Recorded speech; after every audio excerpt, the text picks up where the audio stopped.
आगे के प्रश्नों की कड़ी में अभी आप चर्चा कर रहे थे कि किसी बूथ पर एक कैंडिडेट का भी वोट नहीं मिला है, तो ये क्या मामला है? देखिए, मैं लंबे समय से और विशेषकर 2017 से आवाज उठाता रहा हूं कि भारतीय जनता पार्टी के लिए ईवीएम मशीन जो है इलेक्ट्रॉनिक विक्ट्री मशीन है। और लोग तो कहते हैं कि ईवीएम में किसी प्रकार का हेरफेर नहीं किया जा सकता। लेकिन मैं दावे के साथ कहता हूं कि जब 2009 में कांग्रेस पार्टी की सरकार बनी, लाल कृष्ण आडवाणी और अटल बिहारी वाजपेयी ने ईवीएम पर उंगली उठाया और ईवीएम में हेराफेरी का आरोप लगाया। और भाजपा के नेता सुब्रमण्यम स्वामी सुप्रीम कोर्ट में याचिका आयोजित करके ईवीएम के विरोध में जो है याचिका आयोजित किए। और जब सुप्रीम कोर्ट ने एक कमेटी गठित किया, जापान की जिस इलेक्ट्रॉनिक कंपनी ने ईवीएम और उसके चिप को बनाया था, उसने अपने काउंटर एफिडेविट में यह कहा कि मैं ईवीएम बनाता हूं, लेकिन ईवीएम पर मेरा भरोसा नहीं है, इसलिए मेरे यहाँ ईवीएम की बजाय बैलेट पेपर से चुनाव होता है। और मैं देख लीजिए कि विश्व के जितने भी विकसित देश हैं, चाहे अमेरिका, रूस, जापान, जर्मनी हो, कोरिया हो, मिस्र हो, इटली हो, नीदरलैंड हो, चाइना हो, वहां पर ओपिनियन पोल लिया जाता है। उसके बाद जो है बैलेट पेपर से चुनाव कराया जाता है। तो भारत जैसे विकासशील देश में ईवीएम से चुनाव कराने का औचित्य कहाँ है? यह जो है भारतीय जनता पार्टी और आरएसएस ईवीएम के माध्यम से चुनाव जीत करके लोकतंत्र का गला घोटना चाहते हैं। बाबा साहेब भीमराव अंबेडकर के संविधान को मिटा करके मनुस्मृति के विधान को लागू करना चाहते हैं। लोग कहते हैं कि ईवीएम में हेरफेर नहीं हो सकता, ईवीएम में कोई गड़बड़ी नहीं हो सकती। अरे भाई, आपके एटीएम को हैक किया जा सकता है, बैंक अकाउंट को आपके खाली किया जा सकता है, आपकी गोपनीयता को उजागर किया जा सकता है। आज टेक्निक इतना आगे बढ़ गई है। और आप देख लीजिए कि इसरो में बैठ करके चंद्रमा पर उतरे हुए चंद्रयान को नियंत्रित किया जा सकता है। इसरो और प्रयोगशालाओं में बैठ करके अगर उपग्रहों को नियंत्रित किया जा सकता है, तो क्या ईवीएम मशीन में हेरफेर नहीं किया जा सकता? क्या ईवीएम स्कैम और ईवीएम हैकिंग नहीं किया जा सकता? क्या आप देख लीजिए कि मध्य प्रदेश, छत्तीसगढ़ में कांग्रेस की सरकार एकदम 2/3 बहुमत से बनती हुई दिखाई दे रही थी। छत्तीसगढ़ भले राजस्थान में नेक टू नेक फाइट था कांग्रेस और भाजपा में, लेकिन वहां भी कांग्रेस की सरकार बननी निश्चित थी। लेकिन भारतीय जनता पार्टी ने बड़े चतुराई से ईवीएम में हेरा फेरी करके, ईवीएम स्कैम करा करके चुनाव जीतने का काम किया। छत्तीसगढ़ का एक बसपा का प्रत्याशी था, वह चिल्ला रहा कि मेरे घर में 6 वोट था, मेरा वोट कहाँ गया? मैं कुछ समय के लिए मान लिया कि उस बसपा प्रत्याशी के माँ बाप ने वोट नहीं दिया, उसकी पत्नी ने भी नहीं दिया, भाई और भौजाई ने भी नहीं दिया, लेकिन उसका एक वोट मिलना चाहिए था कि नहीं? तो यह Bharatiya Janata party over confidence में जो चुनाव जीतने का दावा करती है, वह पूरी तरह से ईवीएम को अपने नियंत्रण में कर ली है। और 19 लाख ईवीएम की मशीनें गायब हैं। भारतीय जनता पार्टी और निर्वाचन आयोग इसका जवाब दे कि 19 लाख मशीनें कहां चली गई? क्या हिंद महासागर में दफन हो गई? क्या कच्छ और खंभात की खाड़ी में चली गई? वह मशीनों का हिसाब चाहिए। और भारतीय जनता पार्टी का पोल खुल जाएगा, इसके डर से अफरा तफरी में उन्होंने जो है निर्वाचन आयोग में संशोधन करके, पहले क्या होता था कि प्रधानमंत्री प्लस जो है कि प्रतिपक्ष का नेता और सीजीआई को उस कमेटी में रखा जाता था। लेकिन भारतीय जनता पार्टी ने सीजीआई को बाहर कर दिया और प्रधानमंत्री प्लस प्रधानमंत्री द्वारा नामित मंत्री और प्रतिपक्ष का नेता। अरे भैया, क्या मैं लौटर राम निषाद मछलियां मारने वाला है? क्या कोई गाय भैंस चराने वाला है? क्या कोई खेत खलिहान में काम करने वाला? अरे 2/3 एक से तो तुम्हारा बहुमत खुद हो गया। तो यह भारतीय जनता पार्टी पूरी तरह से बाबा साहेब भीमराव अंबेडकर के संविधान के साथ खिलवाड़ कर रही है और यहाँ पर लोकतंत्र को खत्म करके यहाँ पर राजतंत्र स्थापित करना चाहती है, मनुस्मृति के विधान को लागू करना चाहती है। और गुरु गोलवलकर ने जो ओबीसी, एससी, एसटी, किसान, मजदूर और महिला के विरोध में जो नीतियां बनाया है अपनी 2 किताबें बंच ऑफ थॉट्स में, we or our nationhood defined में, उन्हीं नीतियों को भारतीय जनता पार्टी लागू कर रही है। और ओबीसी, एससी, एसटी को केंद्रीय आरक्षण नियमावली और राज्यों के आरक्षण नियमावली में जो ओबीसी, एससी, एसटी को आरक्षण कोटा दिया गया है प्रतिनिधित्व के लिए, पूरी तरह से जो है ओबीसी, एससी, एसटी की हकबारी कर रही है, आरक्षण को की डकैती कर रही है। तो यह भारतीय जनता पार्टी केवल धर्म के मुद्दे पर जनता को गुमराह गुमराह करके जो है देश में राजतंत्र स्थापित करने की तरफ आगे बढ़ रही है। जब अयोध्या का मामला हुआ, जब 6 दिसंबर 1992 को बाबरी मस्जिद का विध्वंस किया गया, कल्याण सिंह को हिंदू हृदय सम्राट कहा गया, उमा भारती साध्वी ऋतंबरा को बड़ा हिंदुओं का बड़ा नेता सिरमौर बताया गया, और वह कुर्मी बिरादरी वाले विनय कटियार कहाँ खो गए हैं, हम लोग ढूंढ रहे हैं, पता नहीं चल रहा है। उनको बजरंगबली कह दिया विनय कटियार को। लेकिन जब राम मंदिर का शिलान्यास हुआ तो देश के राष्ट्रपति जो प्रथम नागरिक होते हैं रामनाथ कोविंद, क्योंकि दलित बिरादरी के थे, मनुस्मृति के विधान के अनुसार वह फिट नहीं बैठ रहे थे, उनको नहीं बुलाया, कल्याण सिंह को नहीं बुलाया, उमा भारती साध्वी ऋतंबरा निषाद और लोधी को नहीं बुलाया, कल्याण सिंह को नहीं बुलाया, और 15 सदस्यीय जो ट्रस्ट बना, जिसमें 9 जो है कि मेन ट्रस्टी हैं, उसमें 8 जो है मनुवादियों को बनाया, परशुराम के वंशजों को बनाया, फिरका परस्तों को बनाया, एक चौपाल के नाम पर जो ब्राह्मण के रिश्तेदार है रामनाथ कोविंद की तरह, रामविलास पासवान की तरह, मुख्तार अब्बास नकवी की तरह, उनको जो है चौपाल को वहां पर बनाया। लेकिन 15 सदस्यीय कमेटी में एक भी ओबीसी के व्यक्ति को नहीं रखा। वोट लेना होता है तो लोहार क्वार सुनार को तेली तमोली बरई बारी मलाह केवट कुर्मी काची लोधी किसान को, जाट को, गुजर को, राजभर को, चौहान को, बिंद को, बिहार को, चमार पासी दरकार मुसहर डोम को, वाल्मीकि को, खटिक को हिंदू बना लेते हैं। लेकिन जब हक अधिकार और सम्मान देने की बात आती है तो यह भारतीय जनता पार्टी उन्हें दरकिनार करने का काम करती है। आप देख लीजिए कि द्रौपदी मुर्मू आदिवासी समाज की हैं, संथाल बिरादरी की है। जब उन्हें राष्ट्रपति बनाया तो ढोल नगाड़ा बजाकर पूरे देश में प्रचारित किया कि हम ही हैं जो रामनाथ कोविंद कोरी दलित को राष्ट्रपति बनाया, द्रौपदी मुर्मू आदिवासी को बनाया। लेकिन मंदिर में घुसने नहीं दिया गया था। आप रामनाथ कोविंद को देख लो कि अजमेर के पुष्कर मंदिर में गए, धक्का देकर पंडों ने खदेड़ा कर दिया।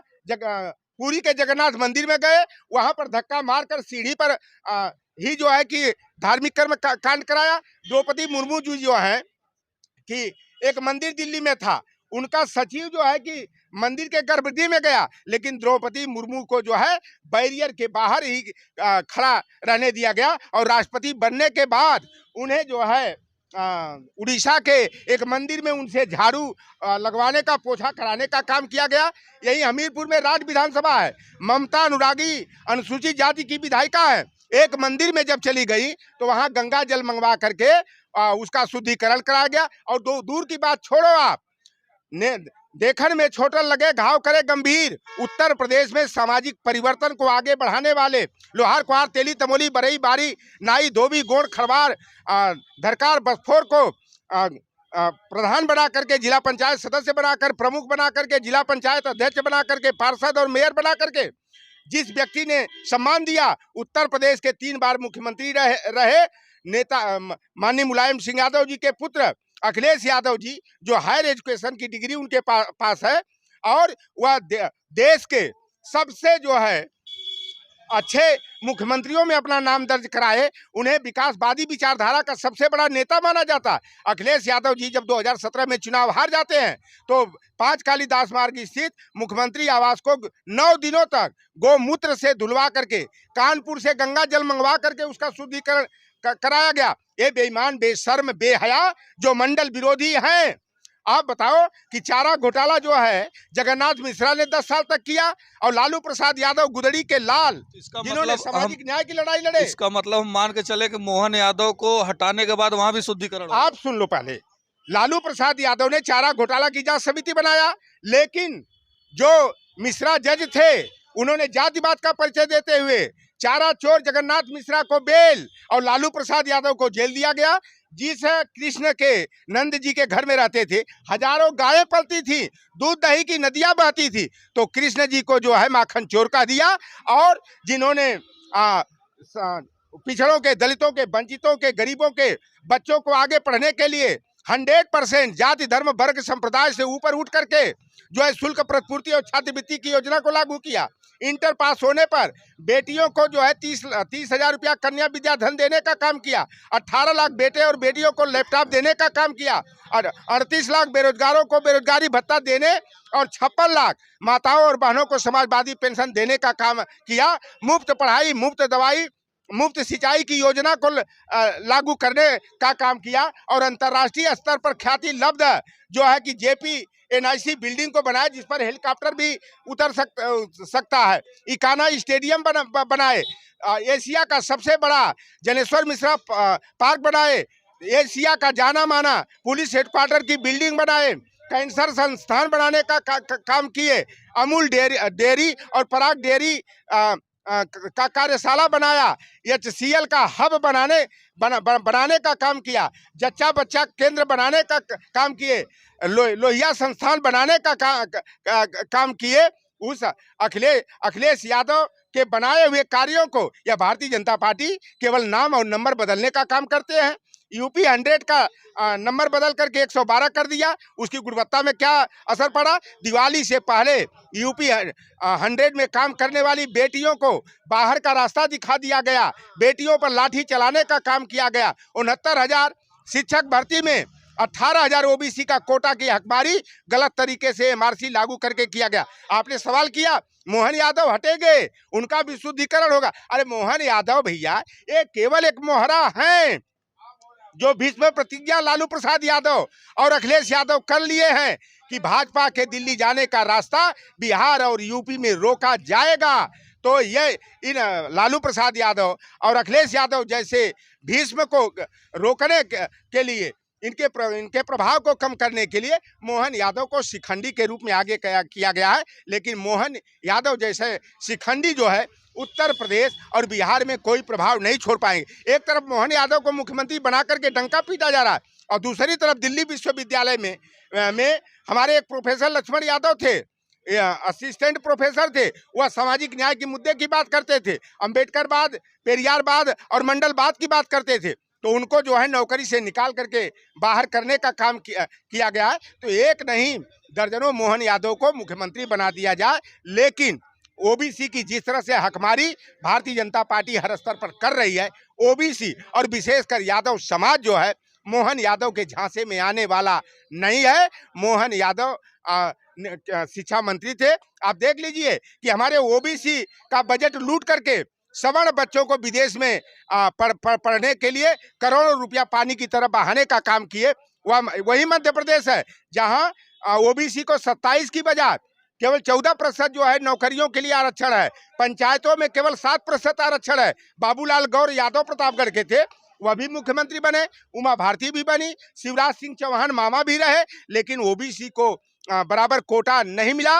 अगर कांग्रेस पार्टी की सरकार 15 महीना के लिए बनी कमलनाथ के नेतृत्व में, उसने 27% आरक्षण कोटा बढ़ाया, तो भारतीय जनता पार्टी वालों ने 42 याचिकाएं योजित करके जो है उसको स्टे कराने का काम किया। और कांग्रेस भी अपने आरएसएस वाले चरित्र को उजागर करते हुए न तो हाई कोर्ट में अपील किया, न तो एसएलपी दायर करने का काम किया। तो यह जो आरएसएस है, जो मनुवादी विचारधारा के लोग हैं, वह ओबीसी एससी एसटी को मुखौटे के रूप में आगे करके और ओबीसी एससी एसटी के वोटों की लूट करने का काम करते हैं। लेकिन 2024 में ओबीसी एससी एसटी की जिस तरह से हकमारी भारतीय जनता पार्टी के द्वारा की जा रही है, भाजपा के झांसे में आने वाले नहीं है। हमें हिंदू और मुसलमान नहीं, हमें मंदिर नहीं, हमें विद्यालय चाहिए, हमें जिसकी जितनी संख्या भारी उतनी उसकी हिस्सेदारी चाहिए।